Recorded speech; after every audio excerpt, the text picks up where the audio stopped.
entities and attacks, and that's what happened to me. So I guess my first sentence was kind of hard to get me rolling a little bit, but basically what happened was I had a really profound and beautiful and sacred and divine experience, to the point where I was kind of in contact with what I felt were my ancestors, where I could sense spirits all around me.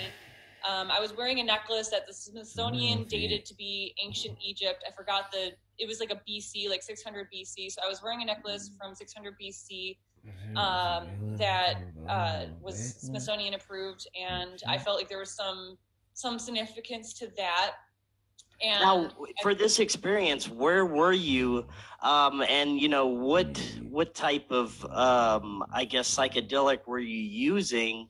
Take us through the situation of what exactly you were doing and how it all began and everything like that. Actually, I was just hanging out with a couple friends in a place that I was renting in Detroit. It was an old Victorian style home, and it was turned into a few different apartments, and I was on the middle floor. And I just had a couple friends over, and one of them had a little bag of mushrooms, or kind of a big bag of mushrooms. And we all took about an eighth or so, and we all had very profound experiences on our own. And I felt very called to just go be by myself, as I typically do with medicine, because much of it is a meditational type of journey that's guided and ushered by whatever this stuff is, by this like music and art consciousness world that might be the part of our brain that we're not tapping into enough as normal human beings. Like they say we use 10% of our brains. Well, when we integrate other dimensions and other things like spiritual medicines that open us up a little bit more, then we can have access to higher like levels of consciousness. And that might not serve us very well in the normal matrix real world, like unless you're Alex Gray and you're making art with it. So it's kind of hard to figure out why this stuff is important and how it helps us. But it is kind of a communication in and of itself. And from what I've heard, because I've been interested in this kind of thing ever since, that aliens like music. They kind of like to communicate through music, through sounds, through visuals and things like that. So perhaps what these psychedelic and audio experiences help us with is to tap into higher levels of communication that are more on the telepathic levels, that include imagery and feelings that might not be easily put into words. So the way that we've been conditioned from birth is the way that the world conditioned us. But had we been born into a different world, we might be using different methods of communication. Now, I'd like to get back to your first experience. Tell us a little bit about, what happened there, what type of entities you came into contact with. Okay, so I actually experienced something that looks like this picture, where there's a diamond type of thing above this person, which I'll tilt the screen a little bit. So I was escorted by spirit. Once I was in a very deeper mindset into this mushroom journey, which started as, oh, look at the room, it's changing, it's shifting, things are pretty, to Emily, which is my name, why don't you go lay down over there, and then we'll show you some things. So I wasn't really sure I was interacting with spirits or entities, but I felt guided to lay down and be shown basically consciousness in a very complex format that I could perceive and wasn't typically there on an everyday life. So I was a musician, and I always was meditating and hearing music in my mind. So it wasn't unfamiliar to me to have like a musically and artistic guided experience. So it was like that, only a lot more intense. And it ultimately was a conscious battle to leave the world of duality. And so there were actually a lot of like what felt like karmic and lifetime and very deep forces trying to work against me and hold me back. And I was able to figure out how to, it wasn't really figuring out, but I was kind of, I was resisting the illusions, and I was going forward and moving high up and deep into like a really profound place in my head. So I guess I was guided to lay down to meditate. That meditation went from being a normal sort of thinking person to going into the music and art channeling. From there, it went into a deeper, more, I don't know really how to describe it, but just a more intelligent place. And that intelligent place turned into a place I wanted to be and exist in, sort of like my light body, my heavenly spirit body. And I could sense that I wanted to ascend into that space, into a spiritual space, and move away from all the thoughts and sort of the negative energy that I also embodied and carried around with me. So I surfaced from my normal mind into what felt like a mind that had an extraordinary epiphany that created a sense of enlightenment. I was further guided to lay down into another. I was already very, very surprised and in awe of what I was experiencing, because what it was doing is it was totally shifting my entire mind and my spirit. So I was actually doing some spiritual work that would benefit me in the sense that it would get rid of all my fears and dispel many illusions and allow me to move forward in life in a much more efficient manner. So I was really dialed in tune, and my brain was enhanced by spirit, by just kind of figuring this stuff out and trying to get past all the illusions that we have here on earth. However, then the really cool thing happens, and I'll go into the bad thing that happened. So the really cool thing that happened was I was guided to lay down. I was basically starting to really access the higher realms with higher level spirits that are good, benevolent, angelic. And I felt the presence of them, and I knew they were there, and it was very much real. So as they guided me to lay down, and they surrounded me, and they were the shape of large bluish gumdrops. There were no face, but they were just spirit forms. And I felt surrounded by all of them, and I then allowed them to do something, which they said they would do. They were like, we're going to do something, or they indicated to me telepathically that they were going to do something for me. And so I was like, okay, go for it, because I was in a really good spiritual place, and I knew that they were benevolent. So my feet went numb. Like, the first thing that happened was, okay, they did something to sort of numb my feet, and my feet went numb. It brought my attention to my upper chakras, and I felt something sort of starting to crack open at the top of my head. I closed my eyes. I was guided to meditate and follow along with this. They ended up putting, I could feel warmth, like a fuzzy, sweet sensation at the top of my head. And I could feel what I think they were doing was putting light of like a sacred type of divine kind of other dimensional spiritual love light through the crown of through my crown chakra, through the top of my head. That light I could then sense. I could feel it go in, and I knew it was a really good thing. And I was like, this is very powerful, but I was ready for it. Study for your driving theory test. When you open your favorite apps. The smart way to learn. So I basically got to this place sort of like in a night, when perhaps other people who meditate for many, many years, get there eventually through nirvana and whatever. So I went the fast route. And what I did was skip a lot of time and work and effort that would have otherwise prevented the ultimate, like the problem that happened, which I'll go into, which really kind of, stirred things up here. So the light went into my crown chakra, and then, or head, whatever chakra this is, that one. And then it went into my third eye chakra. I'm getting them confused. And I saw through the light. So the light actually went into my head, came down into here. I could see through it. It was the golden cord. It connected me up to, it connected my consciousness up to heaven. It was like a little tornado spiral. And I was to sort of align with that spiral. The light continued traveling down, because this was happening to me, and I was following along with it. I was like, okay, what's next? So it continued to travel down inside the center of me, opening up all of my chakras and basically giving me a healing and a blessing that helped it helped me feel better about life. whatever it was magical stuff, and it was good and beautiful, and it was sacred, and I liked it.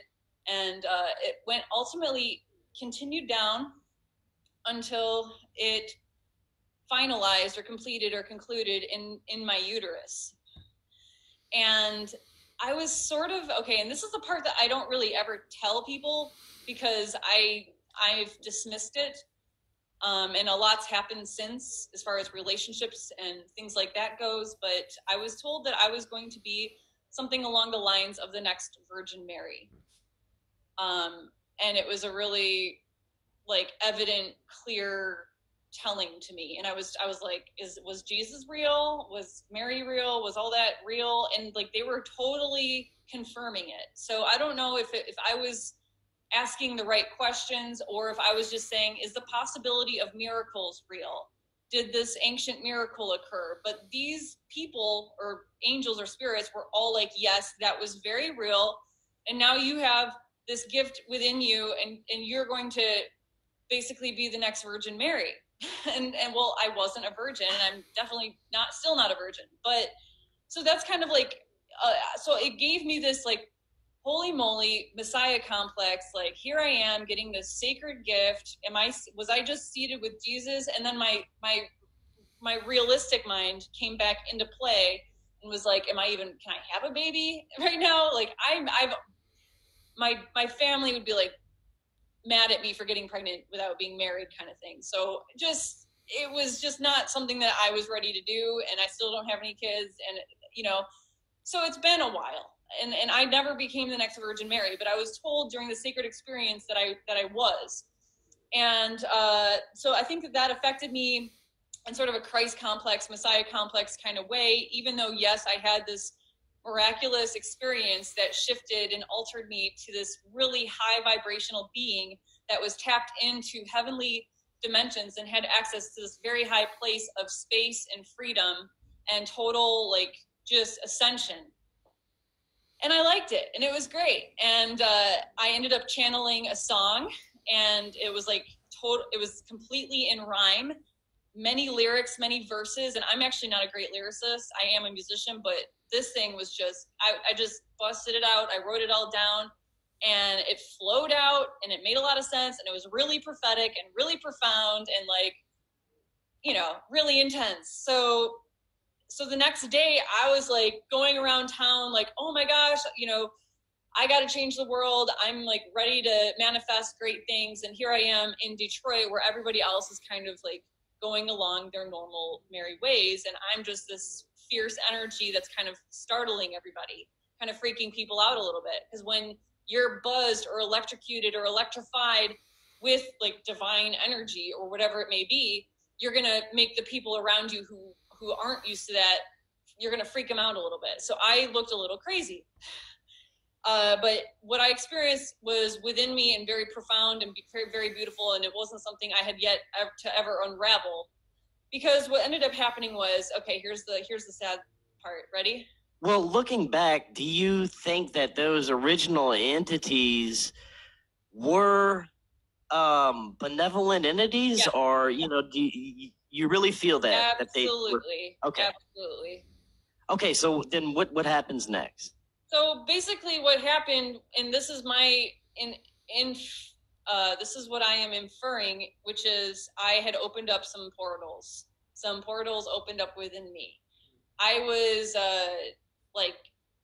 I went through that because I went really hard into ascension. I kind of figured it out and sort of realized what I had to do mentally and meditationally with the help of hallucinogen to kind of start accessing some of those things that would help me navigate and open up the world to kind of usher me up. So what I'm trying to say is the people who do it the right way, who go by the book, whatever that book is, because I haven't read it, but the one that helps you become enlightened, they're probably doing it in a way that's a lot safer than what I did. So what I did was just like, I blasted all of my chakras open. I was gifted some beautiful light, and it healed me very much. But all this kind of stuff isn't all just pretty like pretty atmospheric on another dimension things. Like there are actually other dimensions, and there are beings and entities and worlds and universes that exist within those dimensions or between them or in more than one. So what my brain kind of did is it opened up to a bunch of different dimensions. I'm thinking more than one, or a few. We're probably all within a couple dimensions. Maybe we perceive the third dimension in front of us, but when we're dreaming, we have like a whole nother one.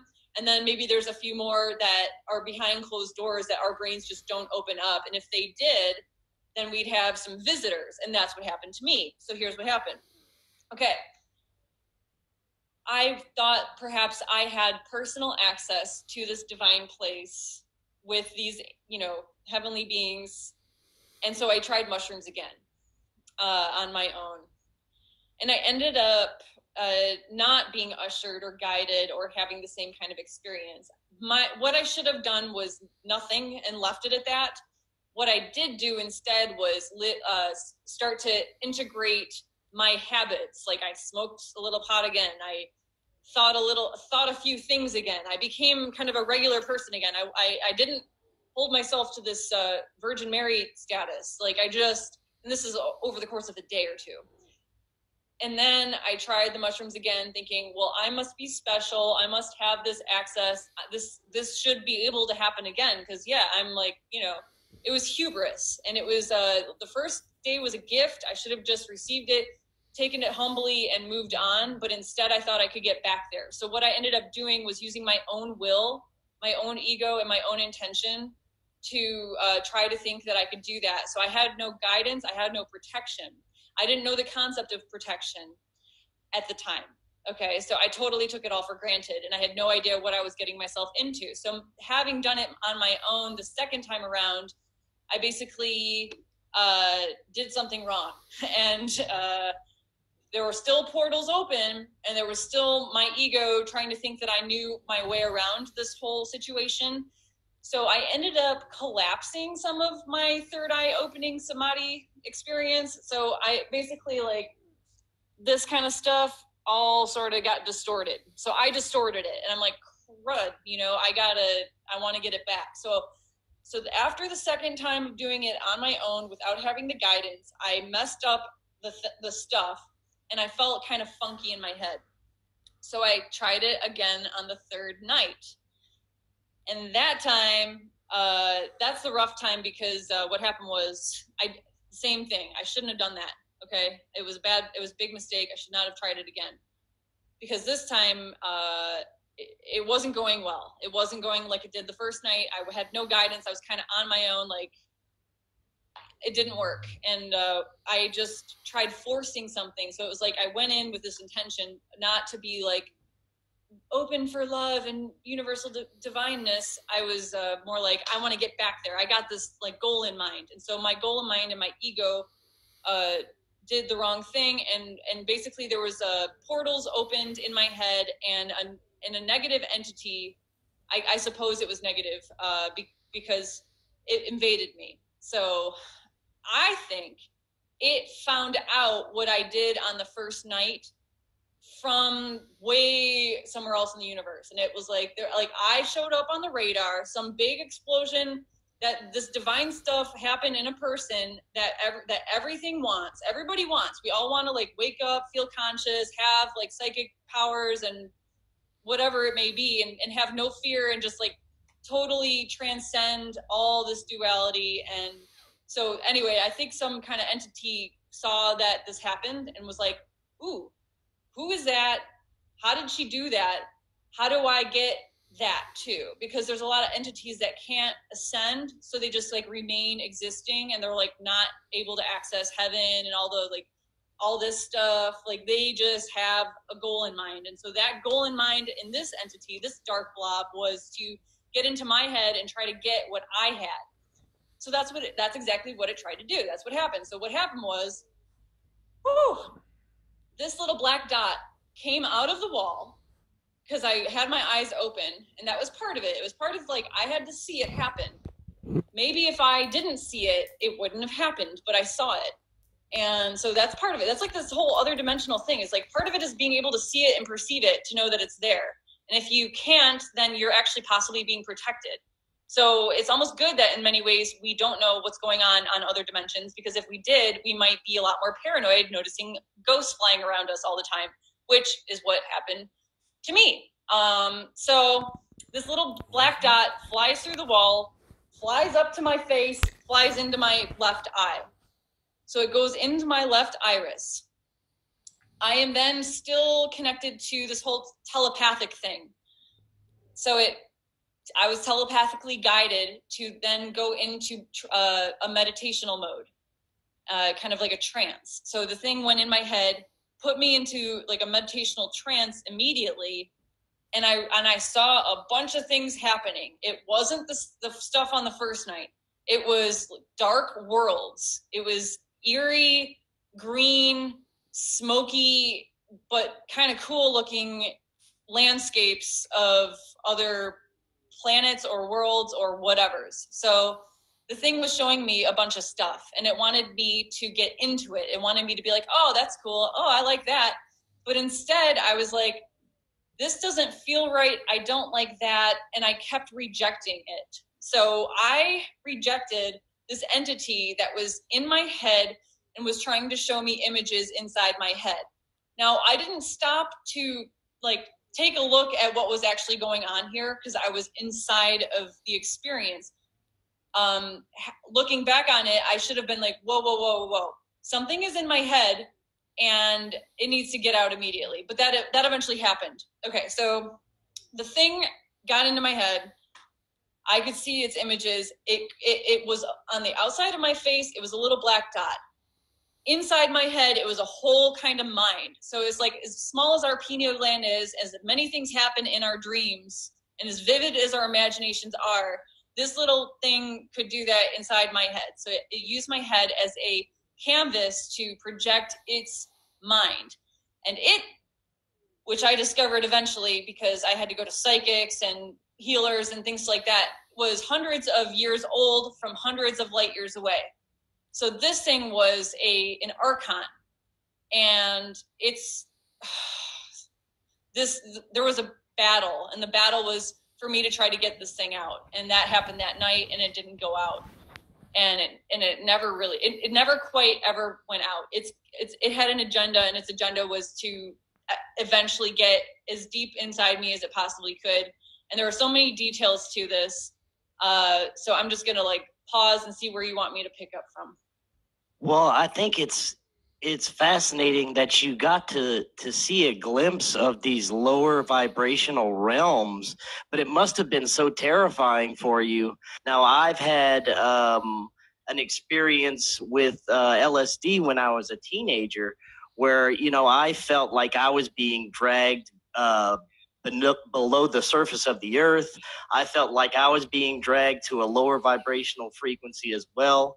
So I know how it feels to be kind of out of control and, a little terrified of where you're going and if you'll ever get back or anything like that.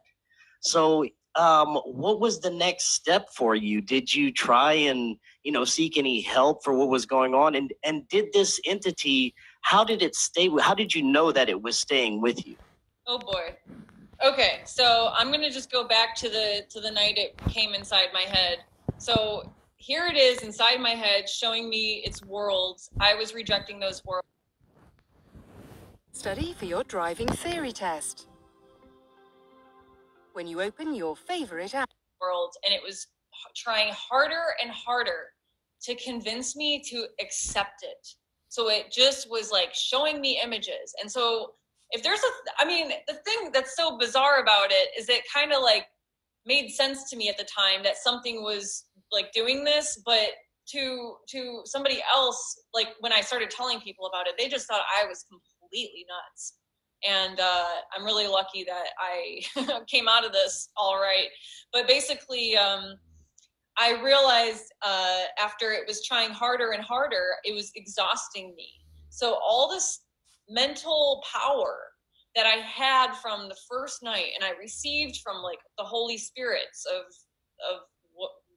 the love of you know, whoever, wherever, I don't know, whatever realm they came from. Yeah, though I'm just gonna call them like holy spirits because that's what they seemed like they were. They were like holy, divine, loving beings.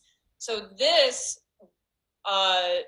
basically wore me out. It wore, like, if you're trying to go into battle mentally with something and all of a sudden you're just getting more and more tired and you're like losing steam, but this thing is still fighting you inside your own head, that's what was happening to me. So this thing was in my head.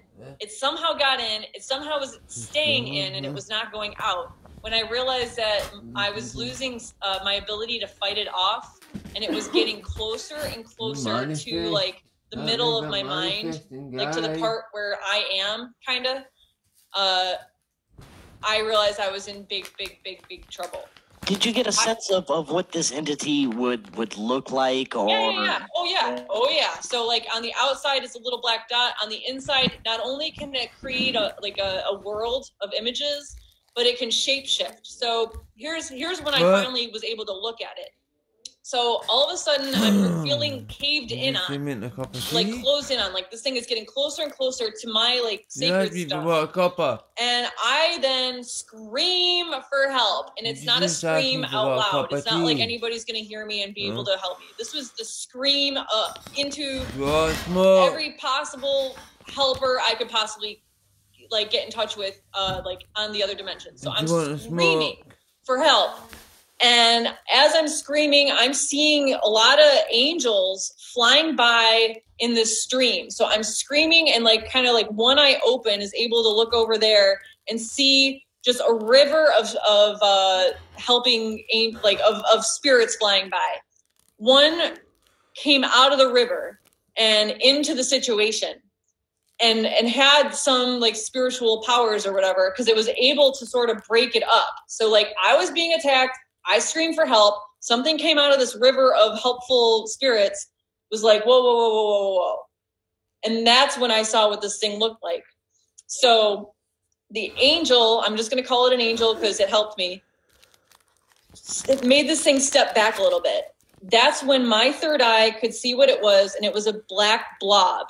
And I could almost hear this like guttural kind of deep, like, whoa kind of voice, like just a deep, dark kind of voice, and it was like warbled and not speaking English. It was just kind of like just a heavy sounding voice, and it was black shadow, and it shape shifted. So it could be like one big glob, but it could multiply into multiple globs, and each glob could do its own thing. So it could shape shift, and it could divide and become multiple intelligences. So the angel was like, realizing that I needed help for my life, for my soul's life, for like this was my lifeline call. Like if there was one time I needed some serious help, this was it. This thing got me cornered and was ready to consume my brain and potentially be me or get rid of me. This was really, really bad.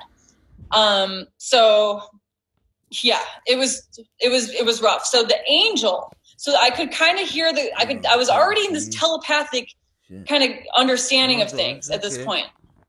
The angel talks to the thing, tries to back it off a little bit. The thing says, okay, I'll back off of her, but you're going to have to give me you. And I basically saw some kind of deal get made where this thing had to sacrifice itself or a part of it. I don't know whatever happened to it, but it did what it had to do.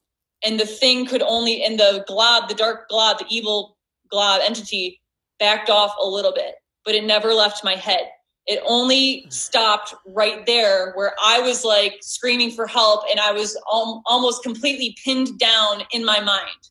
So right before it was about to eat me or swallow my consciousness is when I got the help. The thing came in, and I was like traumatized by some angel having to potentially sacrifice itself, like to be swallowed by this glob. And maybe this glob eats intelligence or eats angels or whatever, like spiritual food for it to make it more intelligent and be able to travel the universe and invade different people's brains and swallow more or make more deals.